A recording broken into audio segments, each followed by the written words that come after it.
Hello' everyone, মই বন্দিতা। আপোনাক সকলোকে মই মোৰ আন এটি মিনি ব্লগলৈ স্বাগতম জনাইছোঁ। হোটেল এখনত সোমাইছোঁ বুন্দিয়া লাডু ল'বলৈ। আমি আহিছোঁ গণেশ মন্দিৰলৈ। এয়া আহি পেলাই চাকি ধূপ জ্বলাই ল'লোঁ। এয়া মোৰ সিদ্ধিজনীয়ে ধুনীয়াকৈ চাই আছে।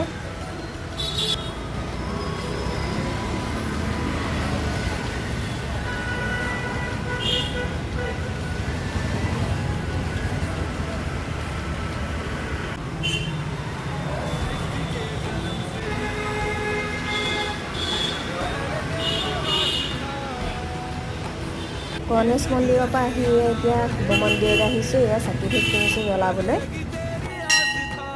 এয়া মন্দিৰত আহি পেলাই শিৱ মন্দিৰত আহি পেলাই চাকি ধূপ জ্বলাই সেৱা কৰিলোঁ। আৰু আজি মিনি ব্লগটো মই ইমানতে সামৰণি মাৰিছোঁ। মোৰ মিনি ব্লগটো চাই ভাল লাগিলে লাইক, কমেণ্ট, শ্বেয়াৰ কৰাৰ লগতে মোৰ চেনেলটো ছাবস্ক্ৰাইব কৰিবলৈ নাপাহৰিব।